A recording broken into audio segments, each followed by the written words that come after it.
Bismillahirrahmanirrahim. Al-Fatihah ila habibina wa syafi'ina Rasulillah Muhammad ibni Abdullah sallallahu alaihi wasallam wa alihi wa ashabihi wa azwajihi wa dzurriyyati ajma'in. Thumma ila arwahi jami'i tabi'in wa tabi'i tabi'ina lahum bi ihsanin ila yaumiddin. Thumma ila arwahi jami'il awliya wa syuhada wa sholihin wal masyayikh wal habaib min masyariqil ardi ila magharibiha barriha wa bahriha. Thumma ila arwahi jami'il muslimin wal muslimat wal mu'minin wal mu'minat anna Allah yaghfir lahum warhamhum wa yu'li darajatihim fil jannah wa yanfa'una bi asrarihim wa anwarihim wa ulumihim wa nafahatihim fid dini wad dunya wal akhirah bisirril Fatihah. A'udzu billahi minasyaitonir rajim. Bismillahirrahmanirrahim. Alhamdulillahi rabbil alamin arrahmanir rahim maliki yaumiddin. Iyyaka na'budu wa iyyaka nasta'in ihdinas siratal mustaqim. Siratal ladzina an'amta 'alaihim ghairil maghdubi 'alaihim waladdallin. Amin.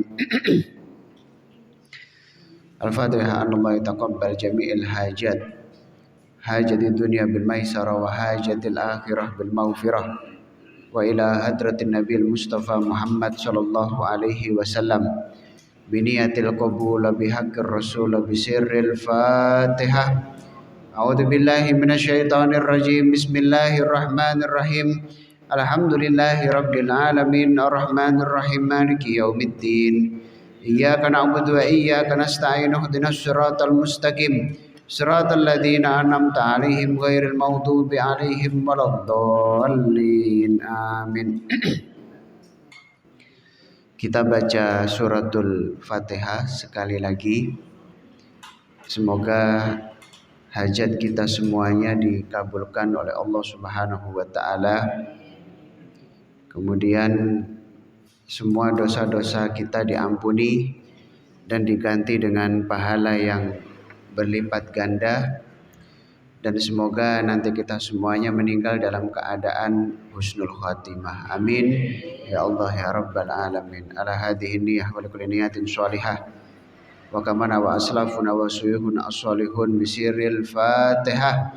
A'udzu billahi minasyaitonir rajim. Bismillahirrahmanirrahim. Alhamdulillahi rabbil alamin arrahmanir rahim maliki yaumiddin. Iyyaka na'budu wa iyyaka nasta'in ihdinas siratal mustaqim. Siratal ladzina an'amta 'alaihim ghairil maghdubi 'alaihim waladdallin. Amin. Bismillahirrahmanirrahim. Assalamualaikum warahmatullahi wabarakatuh. Alhamdulillah. Wassalatu wassalamu ala Rasulillah Sayyidina wa habibina wa syafi'ina wa qurrati a'yunina wa maulana Muhammad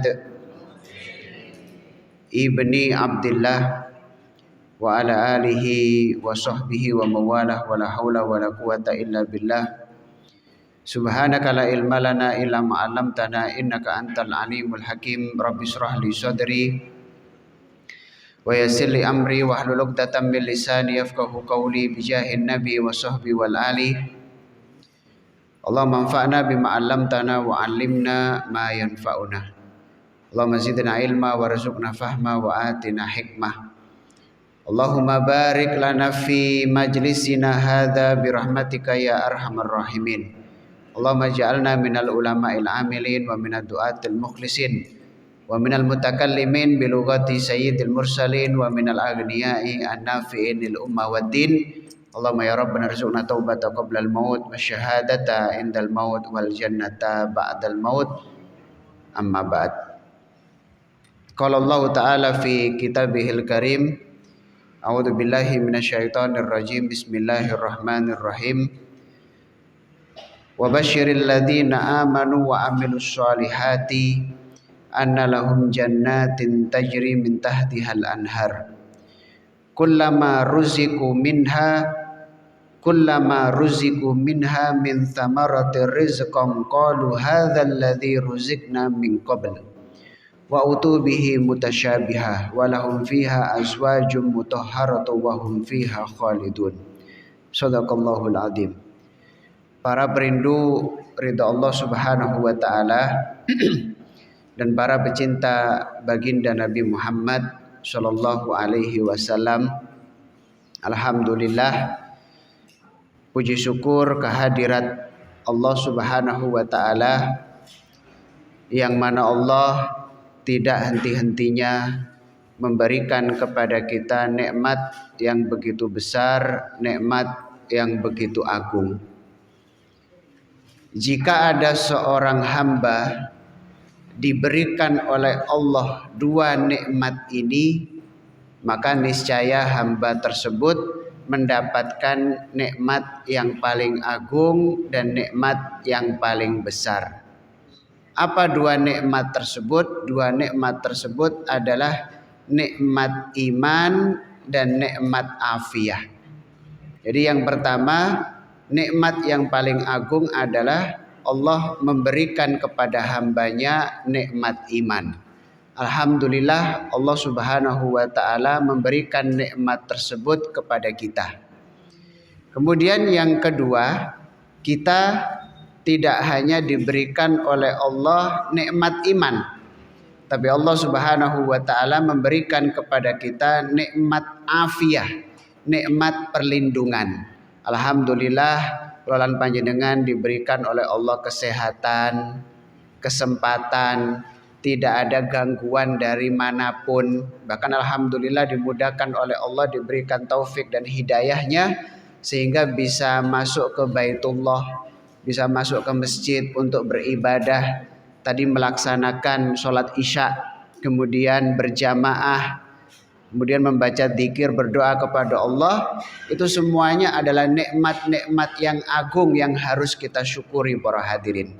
Karena dengan kita bersyukur kepada Allah, maka nikmat tersebut akan langgeng dan nikmat tersebut akan ditambah oleh Allah Subhanahu wa taala. Sebagaimana Allah berfirman dalam Al-Qur'an, la in syakartum la azidannakum. Jikalau kalian bersyukur, pasti akan aku tambah nikmat untuk kalian. Jadi kenapa kita nggak pernah bosan mengingatkan diri saya sendiri khususnya, dan juga mengingatkan panjenengan pada umumnya, untuk terus bersyukur kepada Allah Subhanahu wa taala. Karena memang yang pertama, nikmat dari Allah yang diberikan kepada kita nggak pernah berhenti. Sampai saat ini kita terus mendapatkan nikmat daripada Allah Subhanahu wa taala. Maka nikmat itu harus disyukuri. Karena kalau kita tidak bersyukur, kita langsung menjadi golongan hamba yang kedua, yaitu kufur nikmat. Dan kalau sudah menjadi hamba yang kufur nikmat, Allah mengancam kita. Dan ancaman Allah itu sangat-sangat menakutkan. Allah mengatakan, napa niku inna adzabi lasyadid, nggih, wala in kafartum inna adzabi lasyadid. Tapi kalau kalian kufur nikmat, maka adabku itu sangat pedih, naudzubillah. Maka ayo kita terus bersyukur kepada Allah Subhanahu wa taala. Semoga dengan bersyukur kita semuanya mendapatkan tambahan nikmat. Allah ampuni semua dosa-dosa kita, Allah panjangkan umur kita, kemudian Allah ganti dengan pahala yang berlipat ganda.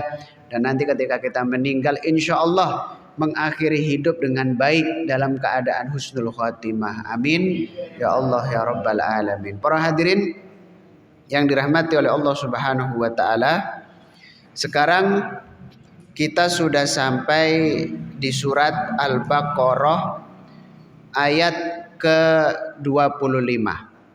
A'udzubillahi minasyaitonirrajim. Bismillahirrahmanirrahim. Wa basyiril ladzina amanu.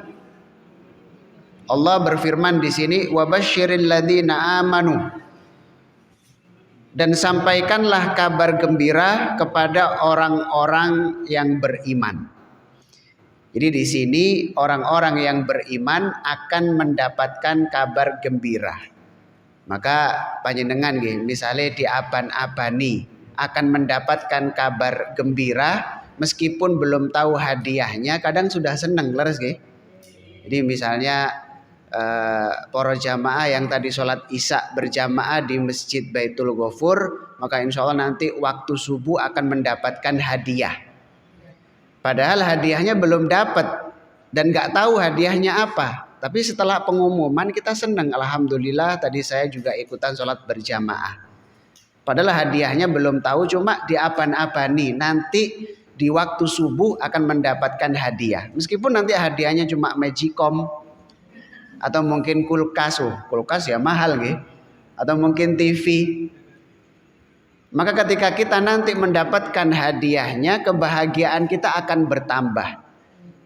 Jadi Allah sekarang ngasih kabar gembira kepada kita. Orang yang beriman akan mendapatkan kabar gembira. Padahal kabar gembira tersebut belum diberikan oleh Allah, tapi kita sudah senang mendengarnya. Tapi ingat, kabar gembira ini pertama untuk orang-orang yang beriman. Kemudian wa amilus sholihat, dan yang kedua adalah nopo niku orang yang beramal soleh. Ingat nggih? Jadi kabar gembira itu hanya untuk dua orang. Yang pertama orang yang beriman, dan yang kedua orang yang beramal soleh. Sehingga iman tok itu nggak cukup, harus beramal soleh. Amal soleh tanpa iman juga nggak cukup. Ada orang jenengan beriman atau enggak kepada Allah? Beriman. Tuhan jenengan sinten? Allah. Rasulnya siapa? Muhammad. Ayo sholat, emoh. Nah, jadi ketika disuruh sholat emoh berarti dia hanya beriman tapi enggan beramal soleh. Tapi ada orang misalnya kebalikannya, dia puasa Senin, Selasa, Rabu, Kamis, Jumat, Sabtu, Ahad, puasa. Bahkan sahurnya mengikuti ajarannya umat Islam. Buka puasanya juga di waktu maghrib. Ketika dia ditanya, jenengan ini puasa apakah jenengan Islam? Boten. Saya itu puasa karena memang saya melihat, membaca, ternyata kalau kita puasa kita akan sehat. Bahkan dikatakan oleh Rasulullah, sumu tasihu, berpuasalah kalian maka kalian akan sehat. Jadi ini hanya beramal soleh tapi tanpa adanya iman kepada Allah, nggak akan ada artinya, nggak akan mendapatkan kabar gembira. Jadi beriman saja tanpa beramal soleh itu tidak akan mendapatkan kabar gembira. Atau beramal soleh saja tanpa beriman juga tidak akan mendapatkan kabar gembira. Berarti kalau nggak mendapatkan kabar gembira bagaimana Ustadz? Berarti dia akan masuk neraka. Beriman saja tanpa beramal soleh akan masuk neraka, tapi muakkotan, tapi cuma sementara. Karena dia ada iman. Sehingga nanti di akhirat itu kalau ada manusia imannya itu cuma sebesar biji dzarrah. Biji dzarrah itu nggak bisa kita lihat dengan mata napa nggih? Istilahnya napa? Nggih, mata telanjang nggak bisa. Harus dilihat pakai mikroskop nih.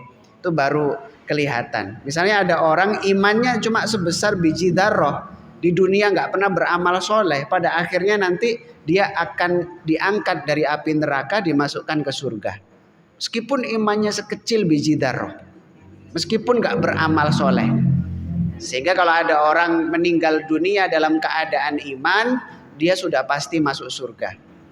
Tapi kalau ada orang meninggal dia suka beramal soleh, terus bersedekah, kemudian mungkin sholat bersama orang Islam, mungkin dia sering umroh, tapi di hatinya nggak ada iman kepada Allah dan Rasulnya, meskipun di dunia beramal soleh sampai capek, meninggal tetap masuk neraka selamanya.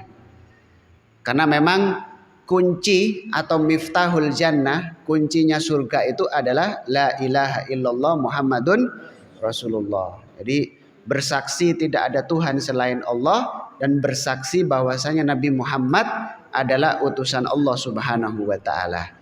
Maka coba para hadirin kita renungkan. Kita sudah mendapatkan dua-duanya. Alhamdulillah kita dijadikan oleh Allah orang yang beriman, dan yang kedua Allah menjadikan kita orang yang beramal soleh. Berarti kabar gembira ini insya Allah untuk kita. Amin. Ya Allah ya Rabbal alamin.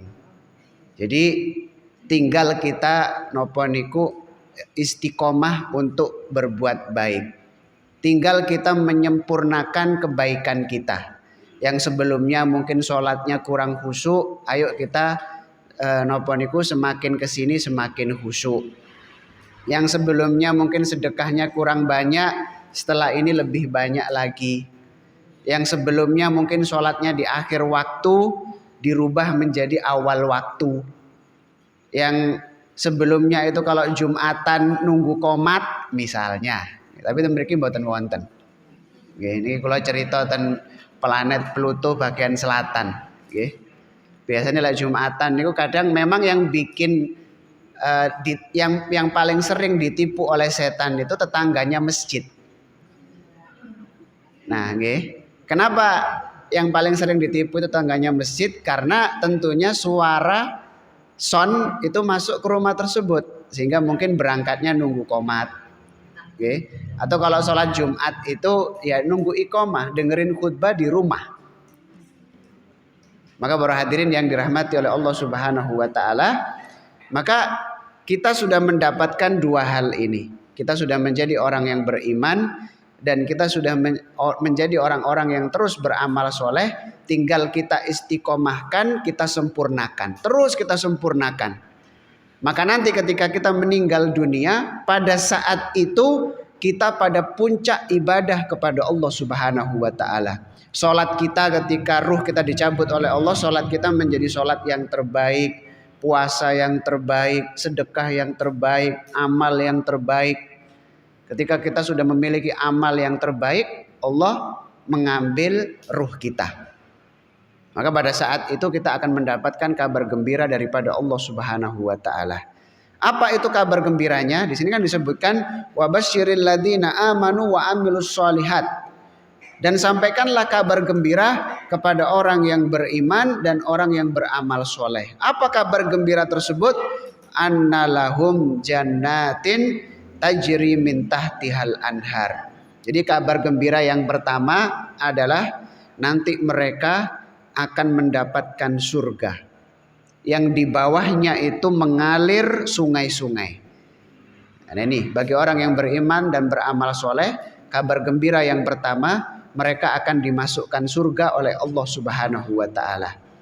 Dan ingat para hadirin, ternyata kalau kita beriman dan beramal soleh, Allah Subhanahu wa taala tidak hanya memberikan surga di akhirat, tapi Allah Subhanahu wa taala juga akan memberikan surga dunia.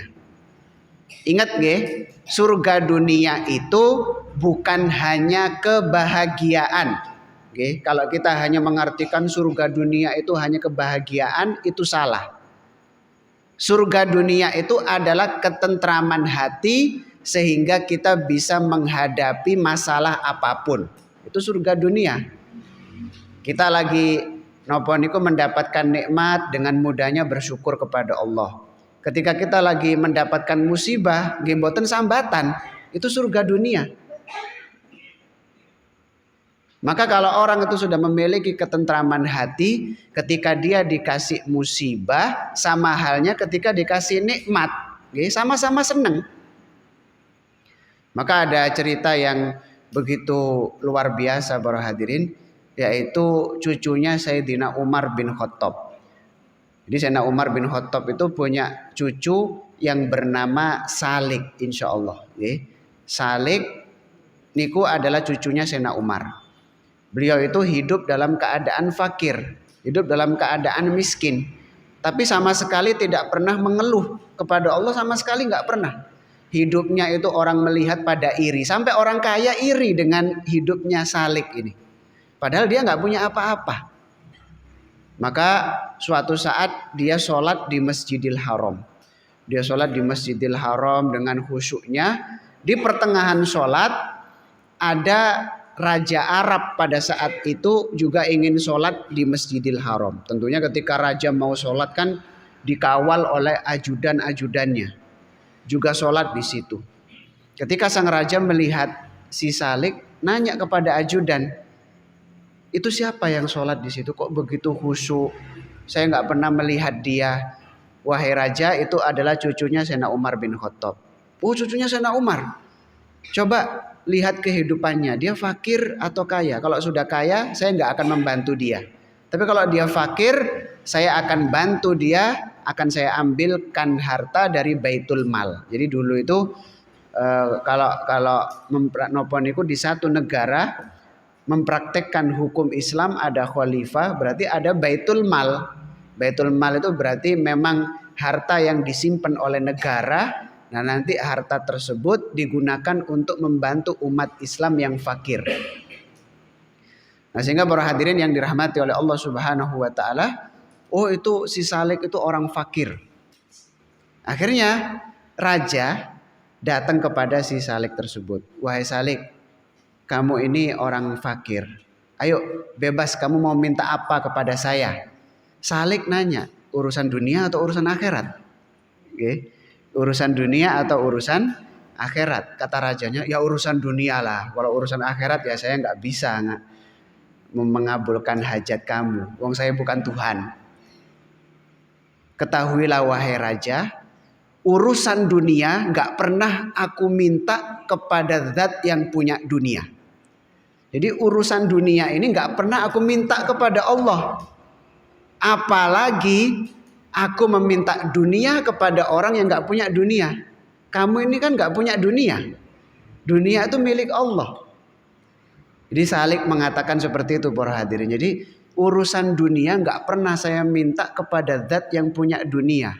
Apalagi saya meminta dunia kepada orang yang memang dia sebenarnya nggak punya dunia. Dia cuma dititipi dunia. Ini luar biasa. Jadi setelah itu raja ketika mendengar kalimatnya Salik ini kayak dipecut gitu. Kayak dipecut, akhirnya dia pulang menjadi raja yang adil. Memang harta yang menjadi haknya rakyat nggak disimpan, langsung dibagikan semuanya. Sehingga ada salah satu ulama mengatakan kalau ada negara yang mayoritas muslim tapi muslimnya itu ada yang fakir, maka dipastikan ada raja yang dolim. Oke. Jadi kalau ada negara mayoritas muslim, kok ada orang muslim yang fakir, berarti rajanya dolim. Itu bukan saya yang ngomong ya. Bukan saya yang ngomong. Ini bisa disimpulkan sendiri. Ya, sehingga para hadirin yang dirahmati oleh Allah Subhanahu wa taala, ternyata kalau kita beriman, beramal soleh, maka kita akan mendapatkan surga yang pertama. Tapi ingat, bukan hanya surga di akhirat, tapi surga dunia juga dapat. Dan sekali lagi, surga dunia itu bukan hanya kebahagiaan. Salah nih. Surga dunia itu adalah ketentraman hati. Sehingga kita bisa menghadapi masalah apapun. Dapat nikmat nggak lupa, dapat ujian juga nggak sambatan, enak hidupnya. Maka dia akan menjalani kehidupan ini dengan nikmatnya sampai nanti dia meninggal dalam keadaan husnul khotimah. Nah itu yang pertama nih. Kemudian yang kedua, kabar gembira yang kedua yang akan Allah berikan adalah kullama ruziku minha min thamarati rizqan qalu hadzal ladzi ruziqna min qabl wa utubihi mutasyabiha. Jadi yang kedua adalah Allah akan memberikan buah-buahan di surga. Allah akan memberikan buah-buahan di surga. Akhirnya ada yang bilang, Ustaz, kalau buah-buahan di dunia juga banyak.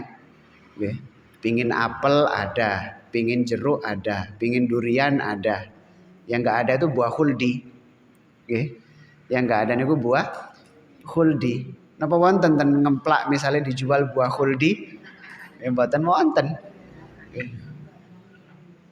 Kalau buah aja kita juga sering membelinya. Masa hadiah untuk orang yang beriman dan beramal soleh cuma buah-buahan? Nah, sehingga di sini Allah menjelaskan buah yang ada di surga nanti ketika kita makan, misalnya kita makan apel yang pertama. Apel yang pertama ini sudah enak, nanti apel yang kedua akan lebih enak dari apel yang pertama. Sehingga nanti apel yang ketiga akan lebih enak dari apel yang pertama dan yang kedua. Coba bayangkan ya dengan makan sampai 1000. Apel yang ke-1000 lebih enak dari yang 1 sampai 999. Terus seperti itu. Bahkan ketika kita makan di surga, nggak akan kenyang. Sampai kapanpun nggak bakalan kenyang. Bahkan juga berat badan nggak bakalan bertambah. Nggak usah khawatir. Gitu. Jadi di surga itu kita makan apapun nggak akan ada penyakit. Kita makan apapun nggak akan kenyang. Kita makan apapun nggak akan kebelet buang air kecil, buang air besar. Karena di surga itu nggak ada sesuatu yang jorok. Terus menjadi apa Ustadz? Menjadi keringat. Keringatnya pun baunya itu khairun minal misik. Lebih wangi daripada minyak misik yang harganya jutaan. Coba. Jadi buah yang ada di surga itu luar biasa. Coba kalau kita makan buah-buahan di dunia. Makan apel 1, 2. Makin banyak makin bosen. Leres gih? Kalau sudah kebanyakan bosen. Tapi kalau di surga semakin banyak semakin ketagihan. Bahkan di surga itu nggak ada musim-musiman. Misalnya panjenengan napa niku nanya ke rencangnya jenengan, Bu, ten surgane jenengan musim duren nggak? Lek musim duren aku njaluk, soalnya di surgaku gak musim duren. Mboten wonten nggih. Ketika kita ngambil misalnya ada buah apel, kita ambil langsung tumbuh langsung para hadirin nggih. Kita ambil langsung tumbuh kembali. Bahkan dikatakan sajaroh, pohon yang ada di surga itu nanti kebalik. Daunnya itu di bawah, akarnya di atas. Oke. Jadi daunnya di bawah, kemudian akarnya di atas. Kita aja sekarang sudah bisa membayangkan. Daun di bawah, akar di atas, kita bisa membayangkan. Tapi ingat, bayangan kita itu nanti akan lebih indah. Jadi surga itu nggak bisa disifati dengan khoyalan. Kalau kita mensifati surga seperti ini, surga lebih indah para hadirin. Oke. Jadi surga itu mala ainun ro'at, mata nggak pernah memandang keindahan surga. Wala udhunun sami'at, jadi telinga itu nggak pernah mendengar keindahan surga. Wala khotoro ala qalbi basar. Jadi jenengan misalnya berhayal kenikmatan surga seperti ini, ada sungainya, ada ini, nanti surga akan lebih indah para hadirin. Oke. Dan juga para hadirin yang dirahmati oleh Allah, satu orang yang masuk surga itu nanti akan dikasih kafling nggih. Kafling nggih leres nggih. Akan dikasih kafling oleh Allah, luasnya itu seluas langit dan bumi. Nggih, itu satu orang. Nggih. Satu orang. Dan napa niku Allah bukan hanya ngasih kafling terus kita suruh bangun sendiri, mboten. Nggih. Terus siapa yang membangun? Yang membangun kita.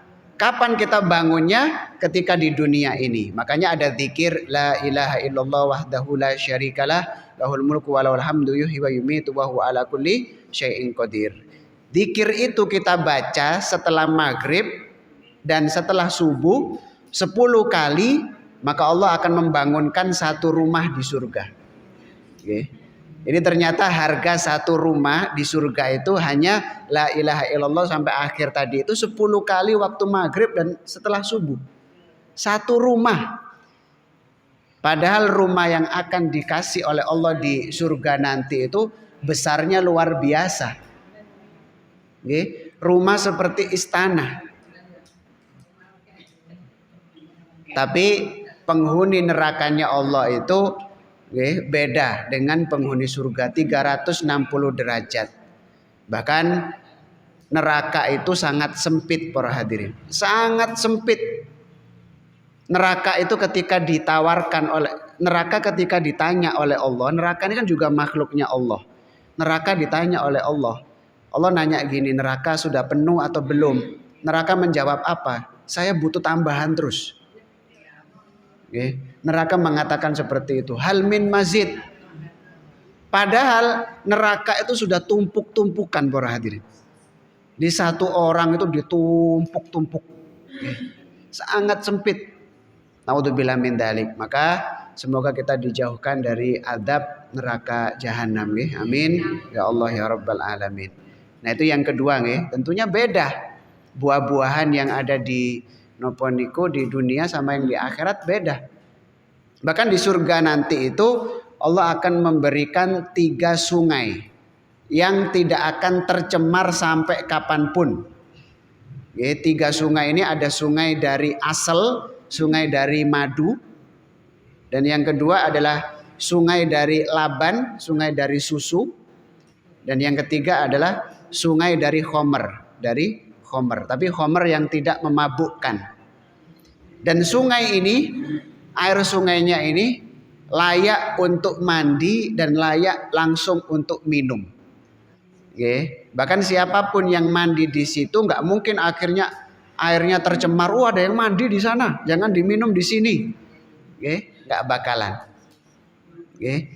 Dan kebalikannya para hadirin, kita menjadi manusia itu akan kelihatan kualitasnya ketika masuk surga. Kenapa? Karena nanti di surga itu jin dan malaikat semuanya nanti akan menjadi pembantu manusia. Nanti ketika kita masuk surga, yang melayani panjenengan itu adalah jin dan manusia. Adalah jin dan malaikat. Ini malaikat itu menjadi pembantu kita. Kemudian jin menjadi pembantu kita. Manusia itu menjadi raja nanti di surganya Allah Subhanahu wa taala. Dan yang luar biasa, kenikmatan surga itu akan kita rasakan selamanya. Coba panjenengan misalnya ditanya, selamanya itu sampai kapan? Coba. Selamanya nggak ada batasnya. Makanya jangan nopo niku nikmat yang cuma nikmat yang selamanya di surga ditukar dengan nikmat dunia yang sementara. Makanya alangkah ruginya orang yang menukar kenikmatan surga dengan kenikmatan dunia. A'udzubillahi min dzalik. Ini yang kedua. Jadi orang yang beriman dan beramal soleh, yang kedua akan diberikan oleh Allah buah-buahan dan segala macam kenikmatan surga. Kemudian yang ketiga adalah walahum fiha azwajum mutahharatun wa hum fiha khalidun. Jadi ini yang akan kita luruskan para hadirin. Yang ketiga, Allah akan memberikan pasangan. Sebagaimana di dunia Allah memberikan pasangan, nanti di akhirat Allah juga akan memberikan pasangan. Maka sering ada pertanyaan, Ustadz, kalau laki-laki masuk surga kan dapat bidadari. Terus kalau perempuan nggak usah bicara bidadari atau bidadara katanya. Pokoknya di sini Al-Quran jelas menyebutkan masuk surga Allah akan kasih pasangan. Jelas sudah. Kalau perempuan pasangannya laki-laki, kalau laki-laki pasangannya perempuan. Sehingga suami istri yang mana di dunia mereka itu saling menjalankan haknya karena Allah. Maksudnya mereka itu suami menjalankan kewajiban karena Allah. Istri juga menjalankan kewajiban karena Allah. Nanti di akhirat mereka akan bertemu kembali para hadirin. Surganya bareng. Nah, ini luar biasa. Bahkan ada riwayat kalau keluarga itu baik, misalnya panjenengan, pasangan, anak-anaknya baik, nanti di surga itu ngumpul bareng. Ini luar biasa. Luar biasa. Jadi bukan hanya kita sendirian, tapi ada penghuni surga itu meskipun dia senang di surga tapi ada yang kurang. Ada seorang suami itu senang di surga tapi ada yang kurang. Ternyata istrinya masuk neraka. Jadi dia nggak bisa menyelamatkan istrinya.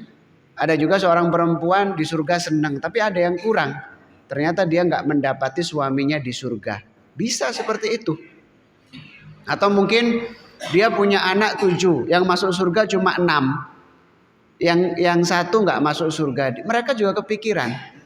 Makanya di Al-Quran disebutkan ku anfusakum wa ahlikum naro. Jadi kalau pingin menjaga jangan cuma diri kita tok.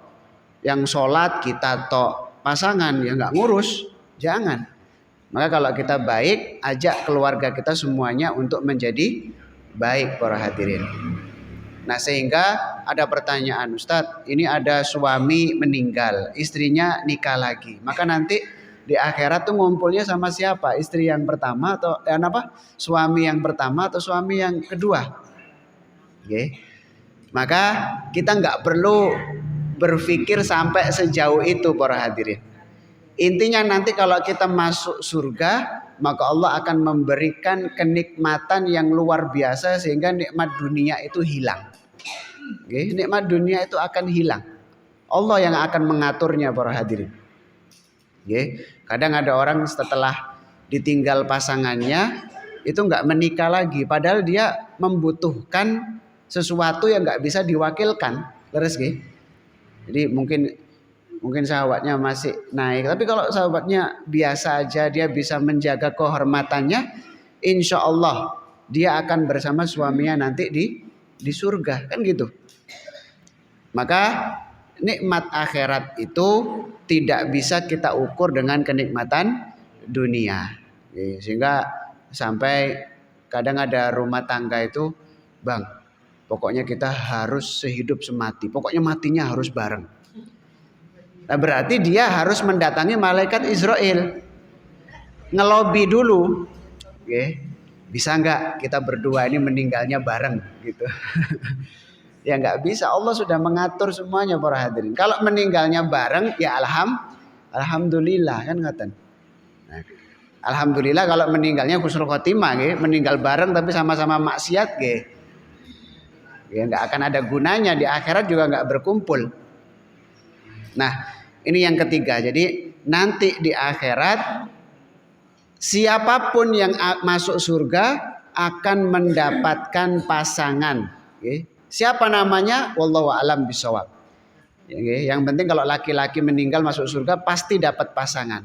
Perempuan juga pasti dapat pasangan. Lu buktinya apa Ustadz? Buktinya Siti Hawa tinggal di surga. Siapa pasangannya? Nabi Adam. Nabi Adam tinggal di surga. Siapa pasangannya? Ibu Hawa. Berarti pasti ada pasangannya. Nggak mungkin Allah tidak memberikan pasangan. Soalnya Allah sudah berjanji di surat Al-Baqarah ayat ke-25. Allah sudah menyatakan. Maka para hadirin yang dirahmati oleh Allah Subhanahu wa taala, ini adalah 3 hal yang akan Allah berikan kepada orang yang beriman dan beramal soleh. Kemudian ada satu hal penting yang akan kita sela-selai, dan juga nggak keluar dari tema, tetap kita membahas napa niku surat Al-Baqarah ayat ke-25. Iman dan amal soleh itu kan naik turun, iman naik turun, leres amal soleh naik turun. Dengan lagi banyak duit, kadang sholatnya khusyuk. Dengan lagi banyak duit di rekening, misalnya dilihat ada ratusan juta, sholat tenang-tenang saja. Di sampingnya orang yang banyak hutang, beda khusyuknya. Beda khusyuknya, yang ini sholatnya tenang khusyuk, yang punya hutang, ya Allah kapan bisa bayar hutang. Akhirnya sholat maghribnya 4 rakaat, lupa ditambah 1 rakaat, bingung. Nah jadi iman ini yazid wa yangkus. Iman ini kadang naik, kadang turun. Juga amal soleh ini kadang semangat, kadang semangatnya hilang. Maka bagaimana caranya agar iman dan amal soleh ini stabil para hadirin? Iman dan amal soleh itu bisa stabil kalau kita itu rutin, insya Allah melakukan 3 hal juga. Jadi kalau kita beriman beramal soleh dapat hadiah 3. Terus caranya agar iman dan amal soleh ini bertahan bisa stabil juga lakukan 3 hal. Apa itu? Yang pertama, jangan tinggalkan istighfar. Jangan tinggalkan istighfar. Tapi istighfar yang serius, jangan astagfirullahaladzim. Jangan gitu. Istighfar yang perlu diistighfari nih gue. Jadi istighfar pakai hati, memang merenungi. Ya astagfirullahaladzim. Nah, jadi jangan tinggalkan istighfar. Paling enggak kulalan panjenengan istiqomah membaca istighfar setiap hari 70 kali. Setiap hari 70 kali. Jadi ibaratnya napa niku istighfar niku ngisi bensin. Ibaratnya ngisi bensin. Dan istighfar itu bukan hanya untuk orang yang jelek, orang yang baik pun juga dianjurkan istighfar. Misalnya panjenengan sudah baik, Disuruh orang istighfar jangan marah. Emang saya banyak dosa? Bukan, istighfar itu untuk semua orang. Nabi Muhammad aja istighfar 70 kali. Apakah beliau punya dosa? Ya, enggak punya dosa beliau. Jadi istighfar itu seperti pom bensin. Mobil yang paling jelek sampai mobil yang paling bagus miliaran kan masuk pom bensin. Enggak ada ceritanya mobil mahal cukup bahan bakarnya itu air kelapa agar mobilnya tambah sehat. Enggak ada. Oke, mobil yang paling jelek sampai mobil paling mahal harus masuk pom bensin, leres nggih? Bahkan kadang mobil yang paling mahal nggak bisa diisi pertalite, harus mungkin pertamax turbo kan ngoten. Mobil tambah mahal, bahan bakarnya tambah mahal. Berarti orang yang paling baik sebenarnya istighfarnya harus tambah banyak, ngoten. Oke. Nah ini jadi istighfar itu seperti kedudukan pom bensin. Semua orang butuh kepada istighfar. Nah, kemudian yang kedua, yang kedua untuk menjaga iman dan amal soleh ini tetap stabil yaitu apa? Qiraatul Quran, membaca Al-Quran tanpa putus. Maksudnya tanpa putus itu baca Al-Quran setiap hari. Sesibuk apapun panjenengan, jangan tinggalkan Al-Quran. Jangan sampai kita beralasan kenapa nggak baca Al-Quran, sibuk. Wah luar biasa berarti. Jadi tanda bahwasanya Allah itu ingin ngajak bicara dengan kita, yaitu ketika kita punya hubungan baik dengan Al-Quran. Jadi saya dan panjenengan bisa mengukur para hadirin. Allah itu cuek sama kita, kita sudah melihat. Jadi kalau kita nggak pernah baca Al-Quran berarti Allah sudah cuek dengan kita. Ya, memang membaca Al-Quran hukumnya sunnah. Tapi kalau kita nggak baca Al-Quran berarti Allah itu nggak mau ngajak bicara kita. Berarti Allah sudah nggak mau dengan kita. Maka sesibuk apapun kita jangan tinggalkan Al-Quran. Kalau kita nggak bisa membaca Al-Quran mungkin karena sibuk, paling nggak kuping ini biarkan mendengarkan Al-Quran. Misalnya dengan lagi sibuk nopo ada pekerjaan, tapi kuping ini bisa beramal misalnya, sudah hidupkan Al-Quran dengerin. Atau dengan lagi nyetir mobil dengerin Al-Quran, atau mungkin di rumah lagi nyapu sambil dengerin Al-Quran. Jadi keutamaan menjadi umat Nabi Muhammad as-sami kal qori. Orang yang mendengar pahalanya seperti orang yang membaca. Ini luar biasa para hadirin. Jadi jangan kadang sudah mulut nggak baca, telinga nganggur. Malah yang lebih bahaya, telinga dengerin yang nggak baik, mulutnya ngikut. Mulutnya ngikut, dengerin musik-musik yang nggak bener, mulutnya ikut ngomong. Nah, wah ini bahaya ini. Semoga kita bukan golongan yang seperti itu. Amin. Ya Allah ya Rabbal Alamin. Nah itu. Yang kedua untuk menjaga iman dan amal soleh selalu membaca Al-Quran. Nah yang ketiga yang sedang kita lakukan saat ini. Apa itu? Jangan tinggalkan majelis ilmu. Jangan tinggalkan majelis ilmu. Nah ini semuanya ini yang paling penting dalam kehidupan kita. Karena kalau kita hanya sholat, kadang kita itu semangatnya berkurang. Kalau hanya puasa, kadang puasanya juga semangatnya berkurang. Kalau hanya sedekah, awalnya sedekah 500.000, bulan depan turun 300.000, bulan depan 100.000, bulan depan 50.000, bulan depannya prediksi lah wis akeh. Ngoten, Padahal kita itu kan dituntut istiqomah, paling enggak kalau enggak tambah banyak itu dipanceti. Itu dipanceti itu bahasa apa nggih? Bahasa Indonesia apa? Dipanceti ini. Nggih. Istiqomah ngoten nggih. Ditetepi, nggih. Nggih.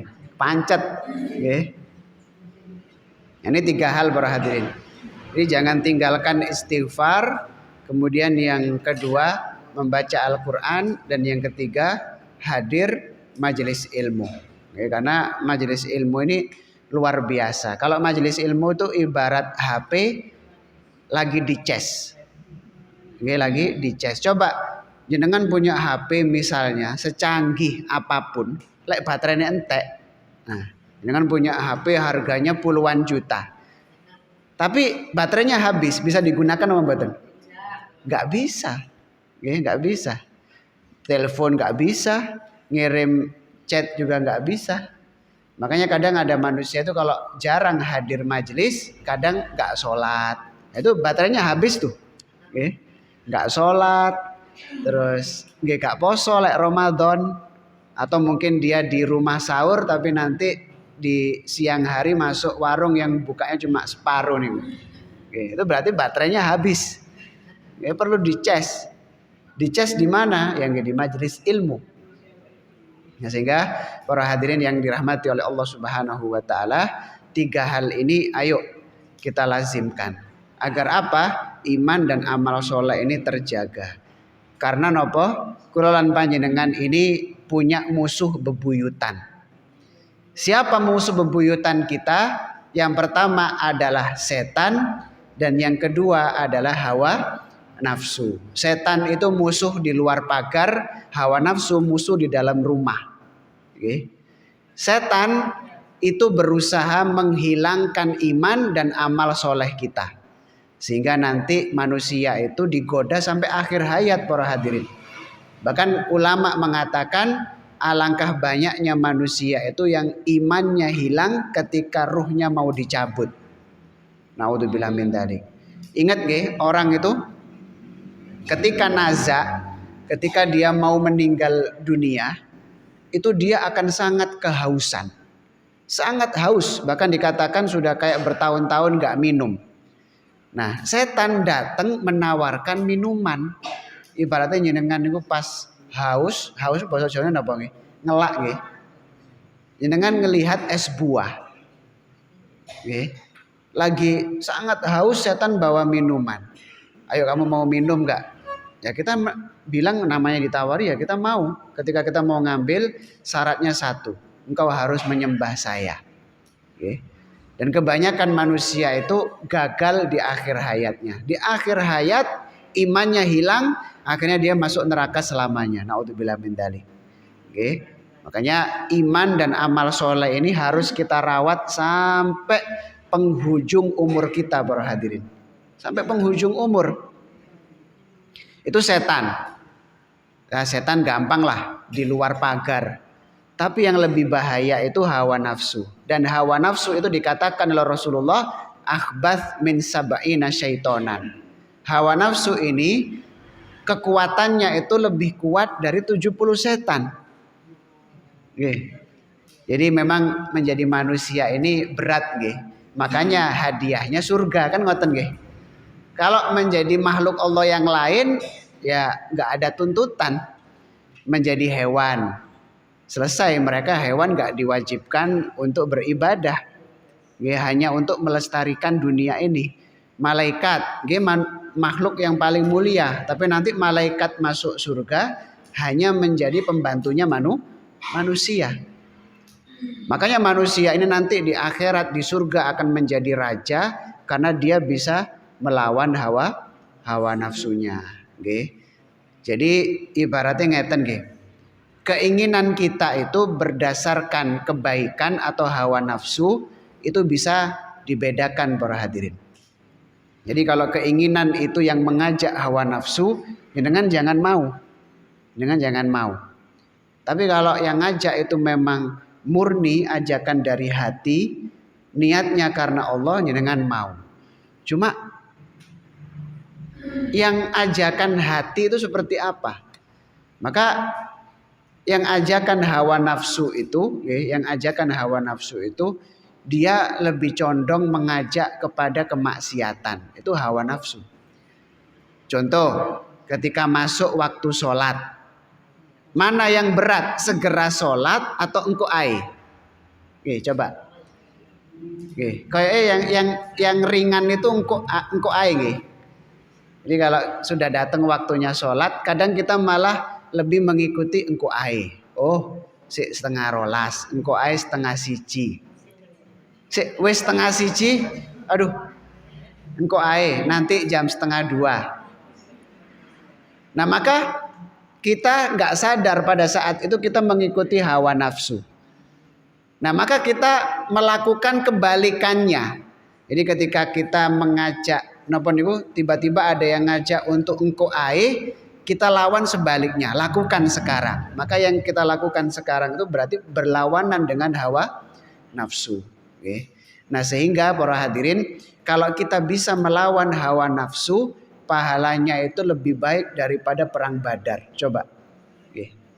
Bahkan kata Rasulullah itu, rojakna min jihadil asghar ila jihadil akbar. Jadi kata Rasulullah perang Badar itu mudah.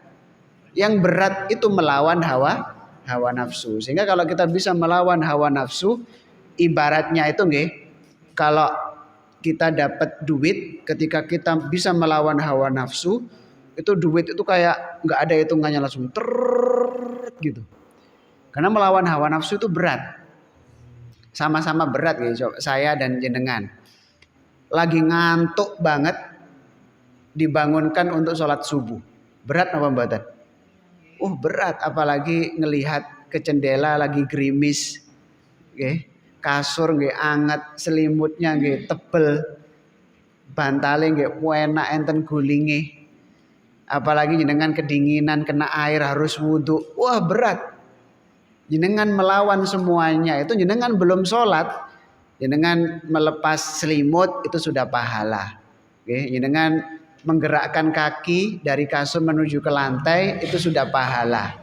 Jenengan melangkahkan kaki ke kamar mandi sudah pahala. Kena air karena berwudu itu sudah pahala. Ngambil pakaian untuk sholat berpahala. Apalagi sholatnya di masjid berjamaah. Oke, pulang pahalanya sudah banyak sekali para hadirin.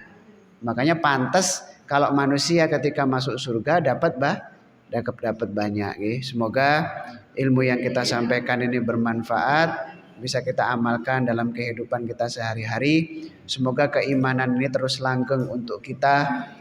Semoga kita bisa istiqomah beramal soleh. Semoga kita nanti meninggal dalam keadaan iman, dan pada waktu itu kita sedang beramal soleh. Setelah panjang umur, fisehah, kalau di antara kita ada yang sakit, semoga segera diberikan kesembuhan oleh Allah Subhanahu wa taala. Kalau di antara kita ada yang memiliki kesulitan, semoga Allah berikan kemudahan. Kalau di antara kita ada yang memiliki hutang, semoga Allah mudahkan untuk membayar hutang-hutang kita semuanya. Dan semoga nanti kita meninggal dalam keadaan terbaik di mata Allah. Kita sudah tidak punya dosa kepada Allah, dan kita sudah tidak punya dosa kepada sesama manusia. Rabbana atina fid dunya hasanah wa fil akhirati hasanah wa qina adzabannar. Wa sallallahu ala sayyidina Muhammad wa ala alihi wa sahbihi wa sallam. Alhamdulillahirabbil alamin. Sirril Fatihah. A'udzubillahi minasyaitonir.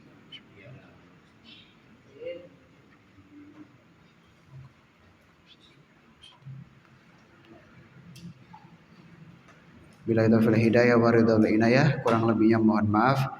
Bila taufiq hidayah wa ridha wal inayah. Assalamualaikum warahmatullahi wabarakatuh.